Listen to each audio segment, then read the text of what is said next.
The following is a presentation of RMG Sports, award-winning championship television.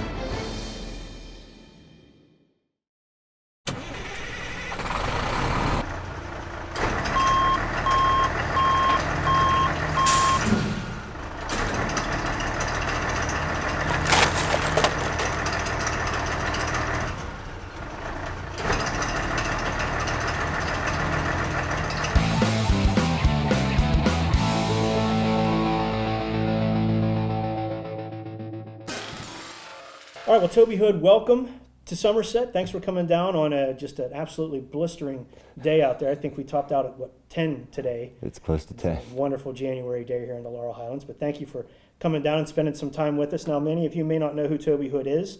RMG Sports actually started, you might know us for our football and our hockey coverage here in the Laurel Highlands region, but we actually started in sports back in 2002. And we started in motorsports. We started with racing at Jennerstown and then kind of moved out to cover all types of sports. And one of the motorsports we covered was powerboat racing, starting with that in 2005. And eventually we came to meet Toby Hood from McConnelstown, Pennsylvania, Huntington County. Yes. How does a kid from Huntington County get into powerboat racing? What got you? Well, did you do any type of racing before you got into powerboats? I know you're into motocross and riding snowmobiles and stuff. Yeah, I raced motocross for probably 7 years. And I go in cycles. There's times I need to take a break, and sometimes you get a little mentally exhausted or you get a bad attitude and you got to step away from it for a little while. And in 2007, I was sitting around kind of in limbo. And my wife and I were doing a lot of traveling at the time. And we decided we were going to stay home that summer, or at least more. A little staycation. So we bought a pontoon boat so we could hang out on the lake. Now, what lake is that? Tell everybody. Racetown Lake. Yeah, Racetown Lake. And it hit me all of a sudden that I have nothing fun or fast to play with. And I'd been following the 60 class for years, and I was a part of it when we had the races at Racetown Lake. I served on their big event committee, and I'm familiar with it, and I've had high-performance boats for some time. And I'd found this one that came up for sale in Florida, and it was a reasonable price. And I hopped on a plane and went and bought it the next day before I could change my mind. And I thought my original goal is if I go out and drive this boat a little bit, and maybe someday I'll get to line up against the greats in the sport. And that was really the only goal I ever had. And of course, since then, it's become much, much more than that. Right, that was 2007. In 2008, you didn't just line up with everybody. You earned Rookie of the Year honors for Powerboat Super League, and you're obviously as a rookie, your first year. Tell us about your first year. Tell us about the first time you lined up on the dock and you hit the throttle and take off. It's exhilarating. I always thought I could do okay at the sport. The starts never really scared me because when we raced motorcycles, we were 40 wide, and we all go right into the same turn, and no capsule, no protection, no anything. It's wide open. That part of it never really worried me much. What I didn't have is I didn't have any legacy. I'm not a legacy boat racer. I don't have a father or uncle or older brother that was into it, and so we had no experience in our pits at all. The very first race that I went to, it's funny you talk about lining up, but I got towed off the water 3 times, and it was a learning experience for sure. But a lot of people pitched in and helped and got me on the water, and we got more and more consistent through the year. Not much faster, a little bit maybe, but it was a goal just to get out on the water and do the 20 laps and survive and keep ourselves upright. Well, you hit the nail on the head, survive. I mean, in any type of racing, what do they say? In order to finish first you must finish. So you were finishing races and getting great experience. So you earned the title, and it was a great year for you. Now, what I'd like to know is, for the fans out there that may not know what a 60 is, can you explain, give us some details, not too technical, but for the fans that are really into stock cars and sprint cars around here and our dirt late models that we have around here at our tracks, can you explain a little bit more about the SST Powerboat? How big is it? How fast is it? So there's several categories of tunnel boat racing, And at the top we have Formula 1, and we have Formula 2, and we have Formula 3. And unlike what we're used to seeing with local racetracks, there really isn't any local racing. You jump right into the national series when you jump into powerboat racing. Formula 1s are V6s as well as Formula 2s. You go down to Formula 3, which is another name for the SST-60. Another name for the SST-60. We're on a 3-cylinder boat, and it's about 14, maybe 15 feet in length compared, and perhaps close to 100 horsepower versus double that, I'm sure, on the V6s. And speed-wise, I suppose we do 80 miles an hour, and you get into the V6s, they can do over 100 into 110, I suppose. I don't know exactly, but somewhere in that vicinity. That's hauling the mail across the top of the water. That's what everybody says. That's what everybody says, and everybody says, well, how do you do that? I say it's really no different than taking your pickup truck down the curvy road and you go around a turn at 45 miles an hour and it feels like you're going to roll the thing over. You take that same turn in a Corvette, for instance, and it becomes very easy. Mm-hmm. These boats are made to do what they do on the water. Now, you raced for a while, and I think you finished in the top 10 of Powerboat Super League every year you raced. And then you got out for a couple of years. You disappeared. We didn't get to see you on our shows. We didn't get to see you at the racetrack. Why'd you get out? What happened? You sold your boat. You got rid of it. Well, I ran the tour and I went to every race for 4 years straight. And it can be taxing. And I needed a little bit of an attitude adjustment again, much like I did when I walked away from motorcycle racing. And I just learned that I did enjoy it, and I had this boat in the garage, and a lot of the racers dislike racing in Pittsburgh. It's a rough place. The water's rough, and there's a lot of obstacles there, but I'm the other spectrum. I really enjoyed it, and I had a boat that suited the rough water a little bit better. So 2013 came around, and I pulled the boat together and rolled off the couch, and we went out and landed on the podium. And then, if you remember that year, we had lots of rains, and the Ohio River was flooded, and it caused several cancellations in the race series. And I thought, well, I'm just going to sell the boat, and so I did. And then what happened was the next year, I think the first race of the season was Knoxville, Tennessee. And the person that I sold my boat to, he lived in Florida, and he was going to go to the Knoxville race, but he had a broken wrist. So he called me and he says, Toby, would you come down and race the boat for me? And this is the night before the race, and I had about 12 hours to get my stuff together and get down there for testing and qualifying. I said, I'll try to make it happen, but I just couldn't make it happen. Lots of things going on that weekend. It just didn't work, but it bothered me. And my wife and I, we talked about it, and for a week it just really rubbed me the wrong way. And she says, why don't you order a new boat then and get this out of your system? I tell you, God bless Allison. How many wives would say, well, why don't you just go ahead and order a new boat? Go ahead, sure. Well, luckily we live conservatively, and we don't spend a lot of excessive money, and we're in a good spot to do it, so it worked out. At the start of the 2015 season, I met you in the pits. I believe we were in Huntington. And I welcomed you back. Great to see you again. And you said to me, Jarred, I have unfinished business. I didn't go into it with you. I wanted to see exactly. I had a pretty good idea what you meant.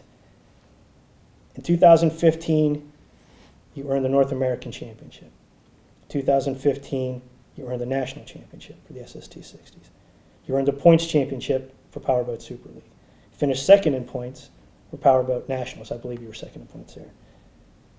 Did you finish your business? I mean, what other business did you have to do? Did we hit the nail on the head here? Did you finish all the business you were talking about? I think the storybook will continue a little bit. Yeah, a lot of those goals that you have, I did. I accomplished them quickly this year. And there's a lot of different reasons why that happened, but for me this year it was all business. It was I like to refer to it as the selfish tour. It was all about me.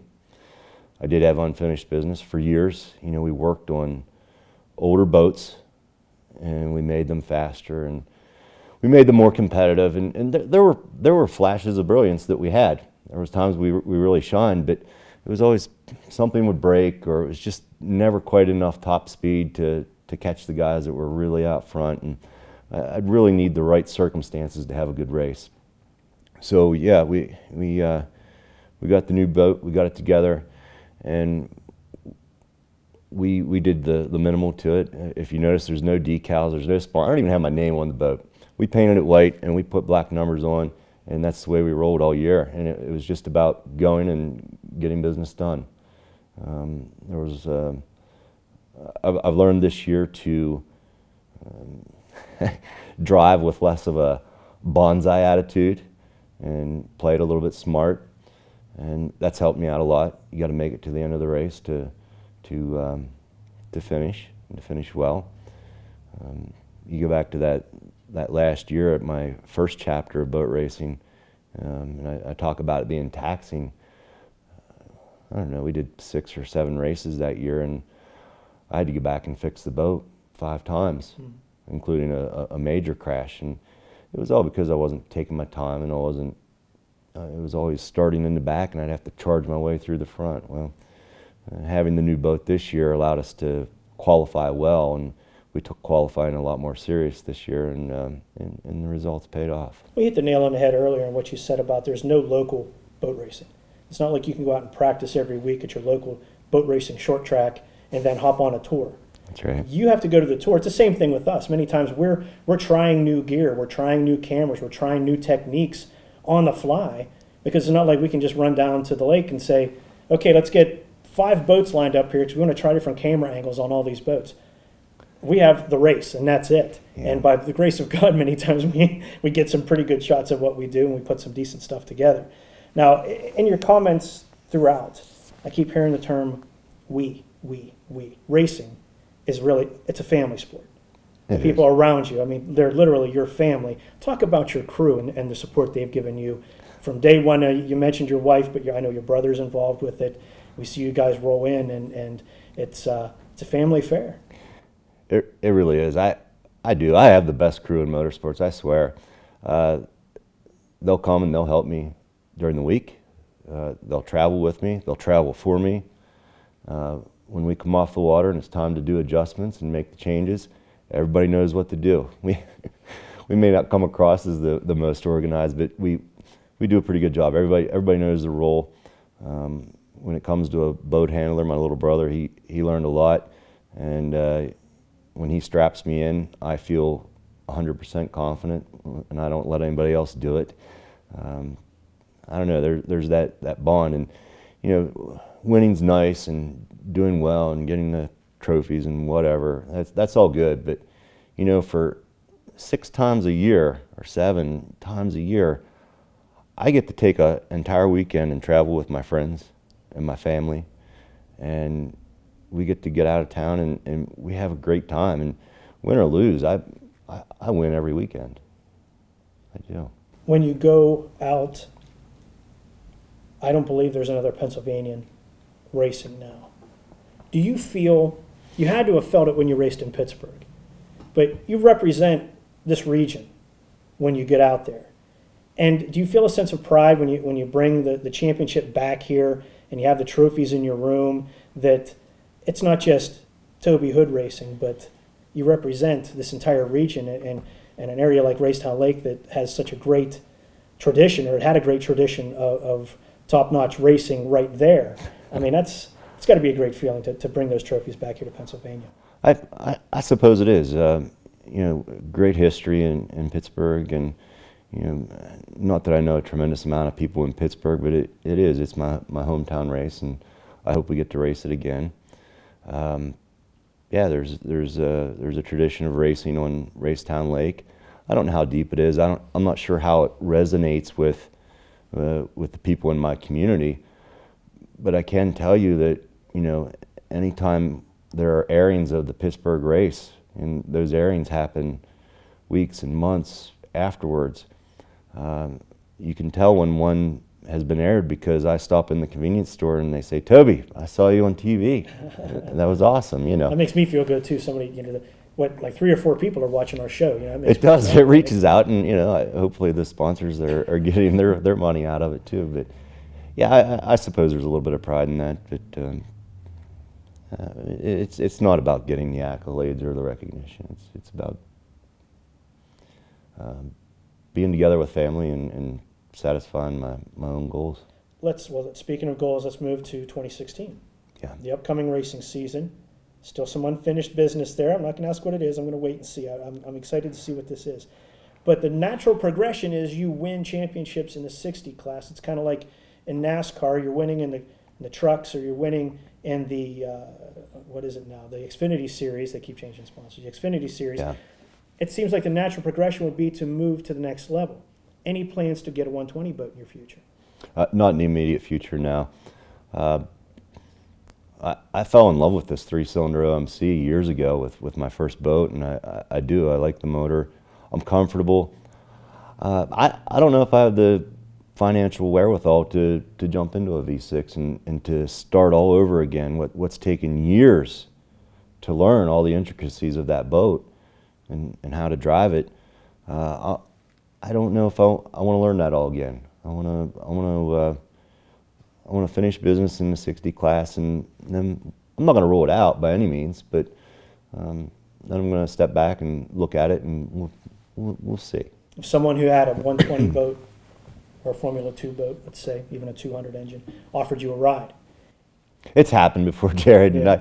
and I'm trying to not do that because I'm afraid I would fall in love with it, and I do have other goals past boat racing. I told the people around me that I'm going to campaign this boat, and I'm going to give it 2 or 3 years, and then I'm going to look at it. I'm not in this forever. There's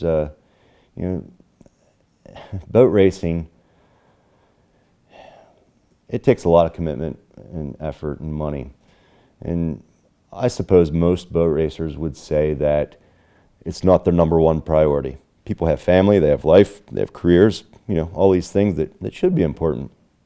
But the problem is that the racing takes number one priority, effort and money.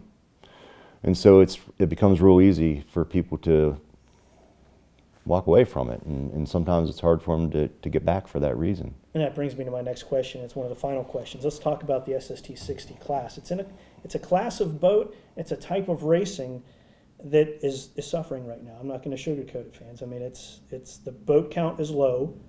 We've seen low car count at our local tracks around here, the expense of auto racing, and the young people aren't quite as excited in motorsports as maybe we were when we were younger. We see fewer people going on the tours, Powerboat Super League, Powerboat Nationals. We see a lot of guys buy the boats and race up in Minnesota, in the Minnesota class up there, and the club racing going on there. It's been very difficult to get them down south and come to some of the races that we televise. And I'm going to be very blunt. Is this class on life support? Is it a type of racing that is supported by and kept alive by a few diehard people? Or is there a way to help it grow, to get more people in, younger people in, more boats at these events? Because I want nothing more than to see 15, 20, 60 boats, because it's hard for us to put a TV show together when we got 4 boats show up. It's very hard for us to do that. I'd much rather be able to put an awesome show, 18 incidents of side-by-side racing rather than maybe one off the dock. What do you think can be done from a driver's perspective? Let me ask you. I think it all comes down to the hard work that's involved. There's no magic bullet that's going to raise the boat count. This has to be sold on every level.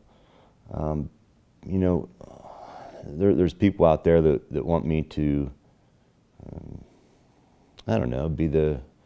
be the face of the 60 class now, and I'm willing to help out, and I'm willing to do more than I'm expected to do. But the problem is we need everybody to do a little bit more than they're expected to do. And when I talk about the hard work, there's three parts to this. One is, what do we do to get the boats on the water next year? Okay, that's the emergency work that needs done. And I think that can be done. You know, unfortunately, we lost a couple boats last year in an accident right at the very first race of the year. That had a profound effect on things. Because this isn't something you can just go down to Napa and throw some parts on. I mean, these There's- boats are handmade, they're specially made, and there's only a handful of people like Gary Pugh and others that you have to ship your boat to him and he has to fix it, and you might be in line with 20 other people. Yeah, I always tell people there's no tunnelboatstore.com that we can just go to and order the parts for these things. But we need to get the boats that are capable of running next year onto the water. And if we bring back a few of those, with a few of the boats or a couple of the boats that are planning to be back anyway, I think we'll look back on this year and say, you know what, it was a down year. It was. Is it to the level of what it was in 2008 when we had 18 boats at the World Championship? No, it's not. That's going to take phase two. And in phase two, that's where we really need to market the sport and get out there. And we got to get the new interested blood involved in it. Well, we're doing our part. We try to get it out there as many times as we can on our regional sports networks. And of course, you can watch all of our powerboat racing at rmgsports.net. Get to see Toby Hood in action. And we appreciate you coming down. We know this is quite a drive for you. I know you're in the area, but It's my pleasure. The planets kind of aligned to bring you down here. We wish you nothing but the best of luck in 2015. We hope to see you on top of the podium again. We hope to see more of you 60 drivers out there to give this guy a run for his money. Toby Hood, thanks for stopping by. Thanks, Jared. Appreciate it.